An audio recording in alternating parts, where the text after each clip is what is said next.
digital world. May the Force be with you.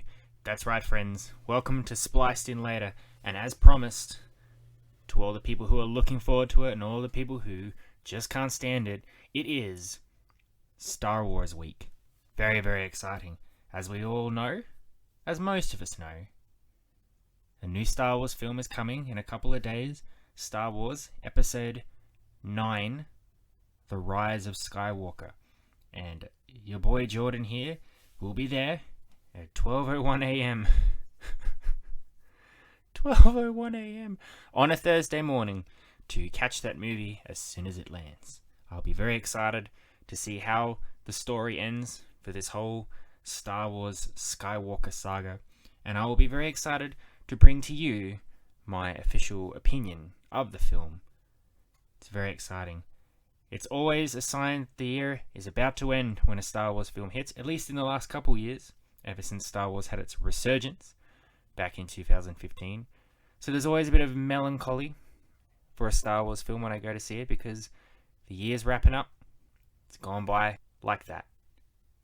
So many movies, so much to talk about.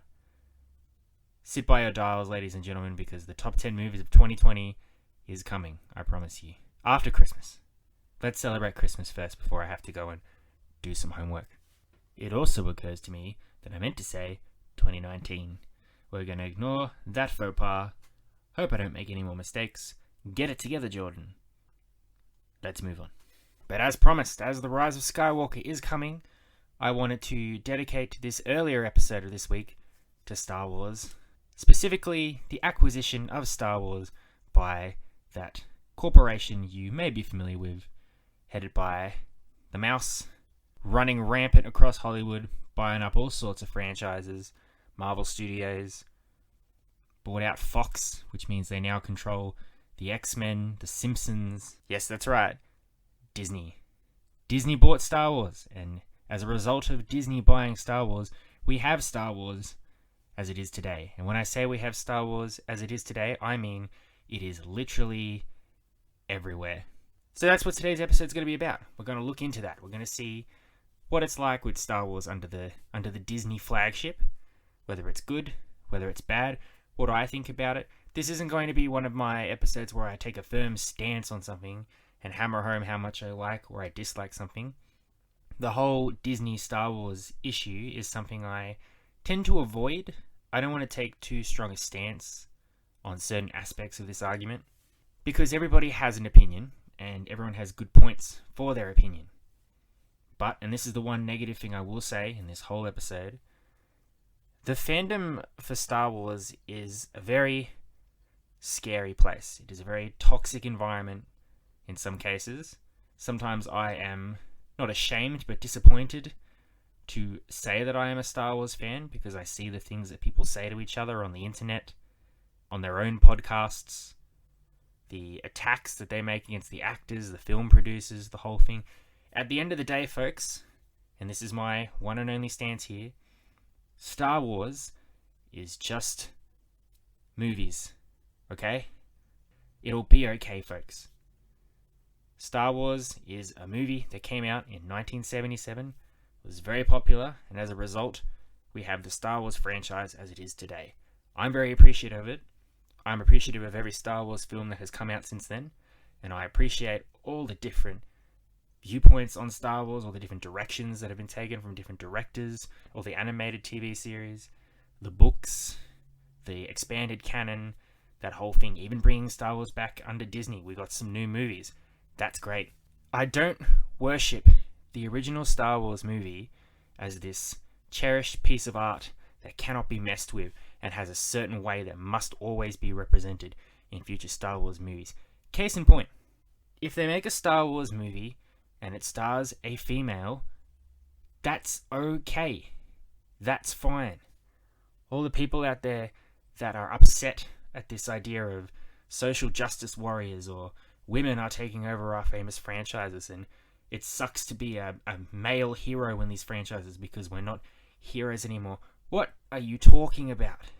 A female has just as much right to be a star of a Star Wars movie than a male does. And also, if you happen to be that unfortunate actress that stars in a Star Wars movie, do not think it's okay to go to them on social media and persecute them, to make fun of them, to attack how they walk, how they speak, how they dress, to call them names. Who do you people think you are that you have the right to be bullies on the internet? I understand you like what you like, and that's okay. If you don't like something, that's fine. Don't be a dickhead about it. A huge shout out to Daisy Ridley and Kelly Marie Tran, all the people that put their efforts into these movies and get persecuted in some way or another. I appreciate you for what you do. But I just wanted to open with that quickly, just so everybody understands that this isn't one of those many, many Star Wars videos or podcasts that you hear where somebody sits behind a microphone and just complains and spews and whines about what they don't like about the movies and how Star Wars is ruined as a concept for them. That's not me. I love everyone and I love everything. Cool. Good. What's going to follow now is a simple discussion about Star Wars and Disney and that whole concept. I hope you have stuck around to listen. If you got mad at me for calling people out, I apologize. To no one. I'm happy with what I said, and I hope you agree with me, and I hope the people that are listening are the same like-minded individuals as me and are ready for a good Star Wars discussion. Alright? Are we ready? Hell yeah, let's get into it.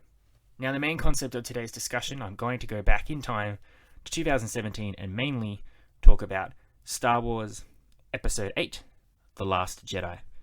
Now, I feel like that's a really good place to start with, and I think a lot of people would agree, because one way or another, The Last Jedi was probably one of the most controversial films, not just for Star Wars, but for many films to be released. Views of this film were split completely down the middle. From what I could gather, critics loved the heck out of it, and general fans thought it sucked. I was there at midnight to watch The Last Jedi, and I'll give you my initial thoughts on the film. I didn't mind it. I will admit that I was sitting there watching the movie, and I felt something not off, but there was something different about this particular Star Wars movie that I had not experienced in other Star Wars movies before. I wasn't hating it, I just had some trouble connecting with it, because things were happening in an odd sense. There were some odd decisions being made, there were some strange directions that I didn't expect the characters to go to, some odd twists and turns. So when the movie was over, I didn't really know what to think. I definitely had fun with it, I enjoyed it. I went back to the cinema again and I caught it again. I bought it on DVD and I watched it. And now I'm ready to give you my official take on what I think The Last Jedi is and what it means for Star Wars as a whole. Basically, a quick rundown for those who aren't familiar with The Last Jedi. At this point, it would be surprising if you aren't, because it is the 8th installment in a franchise, but there are some people that just have a free evening and want to check out a movie, and a movie that's the 8th in a franchise is available, and that's all they have to watch. Just appreciate that we're all just watching movies together. But The Last Jedi continues the story that was set up in The Force Awakens, which is the 7th installment in the Star Wars franchise, but part of the new sequel trilogy that is being released under the umbrella of Disney acquiring Star Wars. The sequel trilogy follows a young girl called Rey. She is a scavenger who appears to have Force abilities. For those unfamiliar with Star Wars, the Force is what gives people power in the Star Wars universe, connects them to all living things, ability to move things, manipulate people with their minds, makes them exceptionally good at wielding a lightsaber, which is goddamn awesome. Through a series of events, Rey ends up joining up with Finn and BB-8 and all the heroes of the Resistance, which is the remnants of the rebels from the original Star Wars trilogy that are fighting the First Order, which is remnants of the Empire from the original trilogy. They're all grappling for control of the galaxy, sort of a Cold War power vacuum. On the side of the First Order is the evil Kylo Ren, who has a connection to our old heroes, Luke Skywalker, Han Solo, all that stuff. And as we go into The Last Jedi, essentially it's just continuing on that story. Rey has gone to find Luke Skywalker, our hero from the original Star Wars film, to teach her how to be a Jedi. Kylo Ren's grumpy. He wants to rise out of the shadow of Darth Vader and become the most evil man that there ever was. Meanwhile, Rey's friend Finn is having some crisis issues about whether he wants to be with the Resistance or not. And then things go off the rails in terms of The Last Jedi. And the issue with that is that this trilogy was not planned out when Rian Johnson was given the okay to direct episode 8 of a middle part of a trilogy. From what I can gather, Disney said, Ryan, here's what we did in The Force Awakens. Do whatever you want. Here are the characters. Take them on a certain path. Wherever you finish with them at the end of this movie, we'll get our next director to jump in and finish the film. And I think what Rian Johnson tried to do was take things in a direction not done with Star Wars. Because I do think one criticism that Star Wars has had in the past is that it is very limited. I wouldn't say stale, but there are certain aspects of Star Wars that are used over and over again. Jedi versus Sith. Rebels versus Empire. Silly droids. Wookiees. Puppets. TIE fighters. X-Wings. Death Star. So, with this film, he really tries to take it in a different direction people are not expecting, to take characters to different parts of the Star Wars galaxy that we've not seen before, and try and give the audience a bit of a surprise. And to his credit, it does work. Everybody is surprised. The only downside is if you have watched all these movies in the past and you are familiar with the characters like Luke Skywalker, you do feel like a lot of decisions that are being made by Luke and co in this movie are odd and not in line with the character development that you have experienced being with them in previous movies. Certain characters I feel are wasted, specifically Finn. He goes on an odd side quest which really doesn't mean anything to the basis of the plot. Oscar Isaac as Poe Dameron is a great character that again has some weird conflict with a resistance general, which could honestly be sorted if they just sat down and had a chat about it. But instead there's some weird conflict where no one talks to each other, and then it turns out everybody was good and they just need to get along. That said, along with this sort of thing, there are bits of The Last Jedi that I really, really do appreciate in terms of the brave direction that they are taking with trying to do something different with Star Wars. There's a cool twist with the leader of the First Order. Watching this movie, you would expect him to be the same as the evil Emperor from the original trilogy and the decisions he makes. However, they do something with him that is completely unexpected, which took me by surprise when I first saw it. And as I've sat with it, I'm glad it happened. I think it's good that they did that so they're not repeating the exact same thing that happened with the original trilogy. There's some cool action scenes, there's some cool space battles. I love Daisy Ridley as Rey, she's absolutely lovely. And it is a joy seeing Mark Hamill back as Luke Skywalker. Even if he is grumpy and miserable and jaded, still good to see him. Mark Hamill is a delight. And also, the wonderful Carrie Fisher in her very last performance, living as General Leia Organa. I believe she is in The Rise of Skywalker coming up, but it will be a posthumous appearance. So, R.I.P. Carrie Fisher. I really enjoyed your work in The Last Jedi, and I appreciate what you brought to the character of Princess Leia. Overall, what stops me from enjoying The Last Jedi as much as I would is mainly all the behind-the-scenes drama that's going on with Disney at the moment and the acquisition of Star Wars and the whole thing that's going on. Basically, word of mouth spread around that The Last Jedi was probably not what many Star Wars fans were used to and maybe looking for.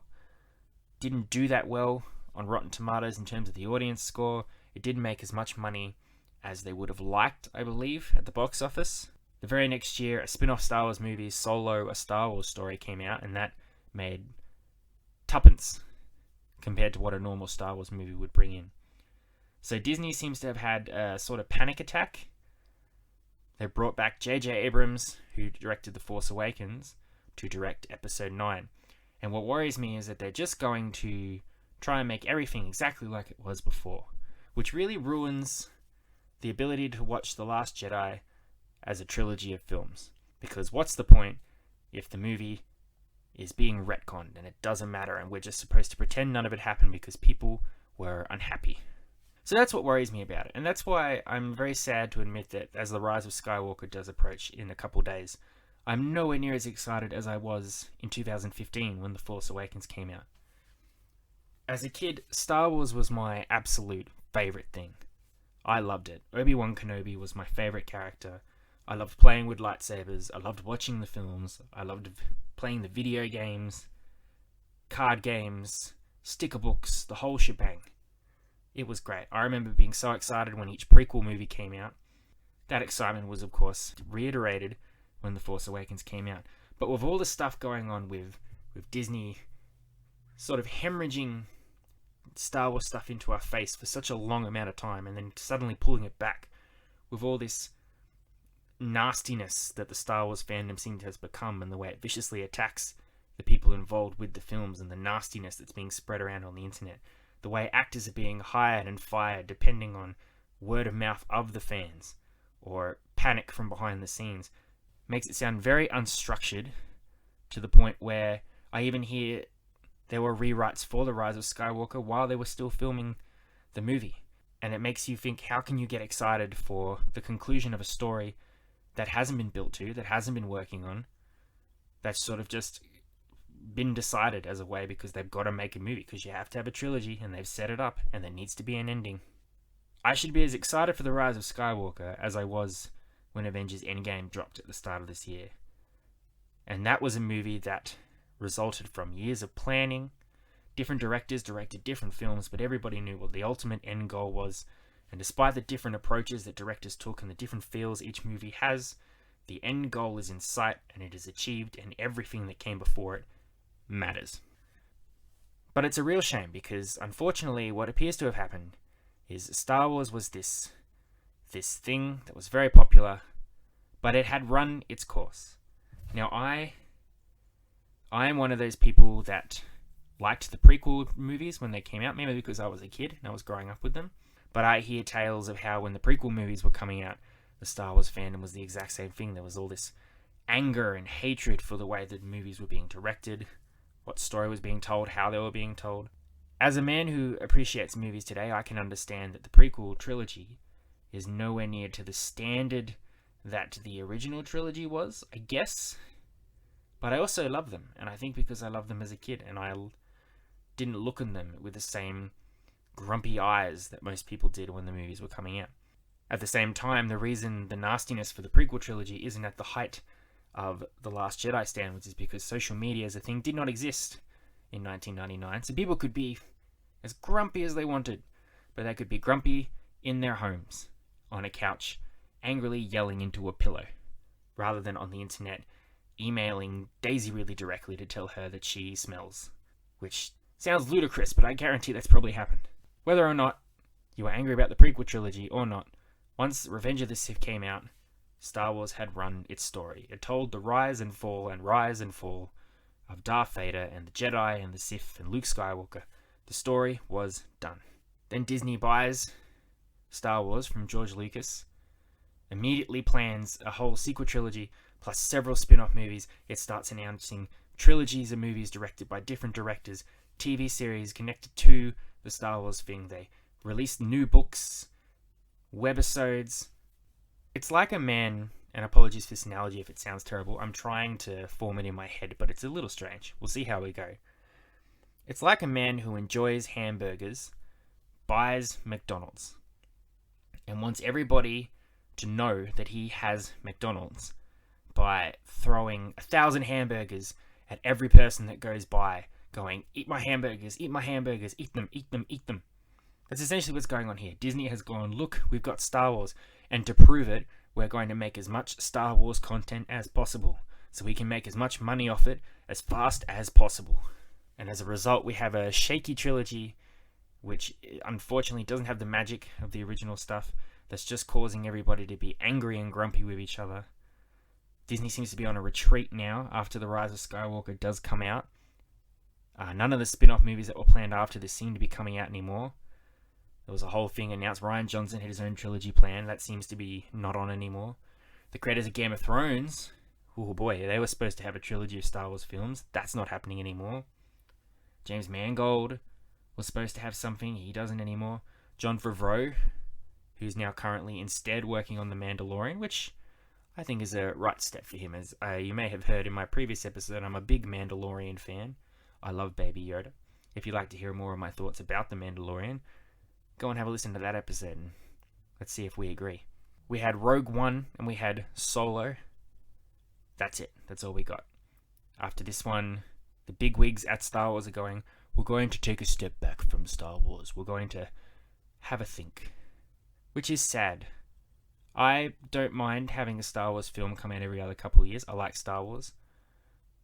I think it's a shame that things have gone the way they are, that my excitement for them has dwindled, that my fear for the people working on the Star Wars stuff has quadrupled because of the way people behave on the internet.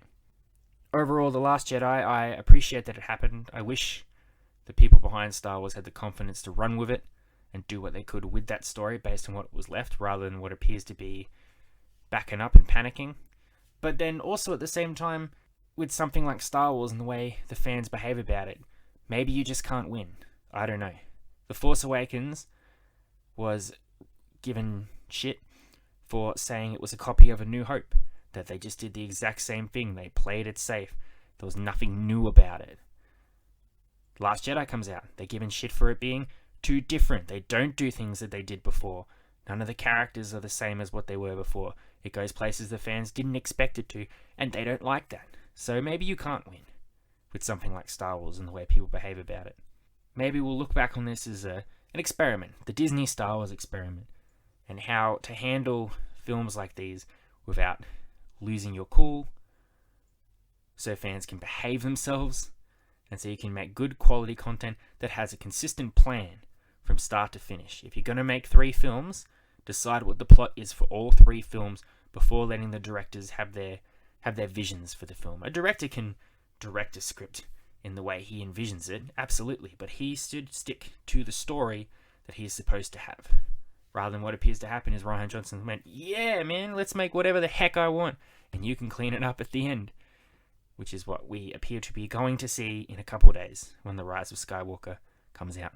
Overall, The Last Jedi for me, unfortunately, only gets a 6 out of 10, which is still above average. If you get 7 or higher, I really like you. If you get 6, I appreciate you. I've only rewatched The Last Jedi a couple of times, which is a shame. All other Star Wars films I've rewatched 100,000 times. It just doesn't hook me as much as I would like a Star Wars film to do, but I don't blame the film itself. That's just my taste and opinion. I don't look at the movie and go, why don't I like you more? It's your fault. That's just the way it is, and we need to move past it. At the same time, if you like The Last Jedi, fantastic. I'm really happy that you do. I'm glad that it has its loyal fan base out there, because at the end of the day, it is a movie that exists in the Star Wars world. To pretend it doesn't exist is just something we can't do. Disney, it's something we can't do. And I just feel melancholy. I wish Star Wars could be what it was 10 years ago when Revenge of the Sith came out and the story was finished and we could all be happy and none of this nastiness was being spread around. So there we go. I'll wrap that up. I will say that The Last Jedi is an okay movie. I don't mind it. It's not my favorite thing. But that's from a specific other Star Wars movies I like more. If I had to pick my least favorite Star Wars film, it would be The Last Jedi, but as I've said before, that doesn't mean I hate it. It's just the one that doesn't thrill me as much. It has not ruined my life that The Last Jedi has come out. It has not ruined my life that Disney has acquired Star Wars and done what they've done with it. It has kind of made me sad that Star Wars has become such a nasty place. I worry going to the midnight release about the people I'm going to encounter there.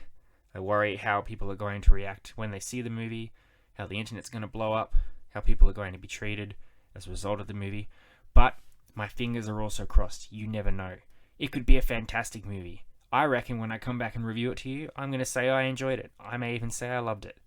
But fingers crossed that most people manage to see this movie, and whether they love it or hate it, not freak out about it. It's a slim chance, but who knows? Thank you very much. That's our part 1 for Star Wars. It was a bit depressing, wasn't it? Oh boy. Rise of Skywalker, yay! No, I'm actually excited. We'll see how we go. I'll be back in a couple of days. Maybe it'll be on Thursday, but more likely Friday, depending on how awake I am. But I'll bring you my Rise of Skywalker review. I'm anxious to get that out to you. I'm anxious to see what this movie's like. And I hope that everybody has a listen. I hope everyone has enjoyed watching me fall to pieces talking about Star Wars today. After Rise of Skywalker, I will announce my Christmas special treat that I will have for you next week, so tune in for that one. I love and appreciate you all as always. You've been spliced in later. Adios, muchachos. I'll catch you next time.